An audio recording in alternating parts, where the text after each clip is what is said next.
কিভাবে একটি সাগর, নদী, হ্রদ ইত্যাদি থেকে পানি আমরা কিভাবে ক্লিন করে আমরা কিভাবে ঘর বাড়িতে পৌঁছে দিতে পারি এবং কিভাবে আবার পুনর্ব্যবহারযোগ্য করে আবার নদীতে আমরা ছেড়ে দিতে পারি, তা আমাদের প্রজেক্ট আপনাদের সামনে উপস্থাপন করব।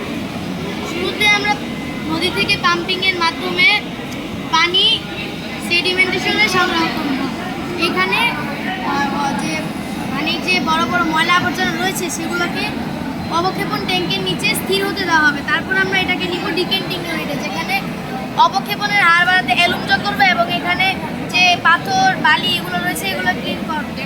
তারপর এখানে আমরা ফিল্ট্রেশন ইউনিটে নিয়ে এখানে যে সূক্ষ্ম ময়লাগুলো রয়েছে, জীবাণু রয়েছে, সেগুলোকে আমরা এই জায়গায় পরিষ্কার করব। তারপর আমরা ক্লোরিনেশন অ্যান্ড মিনারেলাইজেশন ইউনিটে নিব, যেখানে আমরা জীবাণু মারার জন্য ক্লোরিন অ্যাড করব এবং আমরা বড় কোনো রিজার্ভিয়র বা ট্যাঙ্কিতে আমরা এটা সংরক্ষণ করব। তারপর প্রয়োজন মতো ঘর বাড়িগুলোতে আমরা পাঠিয়ে দিব এবং ঘর বাড়ি থেকে আসা যে বর্জ্য জল সেগুলোকে আমরা একটি পাইপ নেটওয়ার্কের মাধ্যমে সিওয়েজ ট্রিটমেন্ট প্ল্যান্টে পাঠিয়ে দিব। এখানে বিভিন্ন স্তরে পানিটাকে পরিষ্কার করে আবার আমরা ওইখানে যাচাই করবো যে এটা কি পানিটাকে পুনর্ব্যবহারের জন্য উপযোগী কিনা। উপযোগী হলে আমরা এটাকে কৃষিকাজেও ব্যবহার করতে পারি এবং আমরা নদীতেও আবার ছেড়ে দিতে পারি, অথবা আমরা সেডিমেন্টেশনের জন্য আবার দিতে পারি। আমরা আশা করি আমাদের মূল্যবান সম্পদ পানি আজকে থেকে কেউ সবাই ব্যবহারে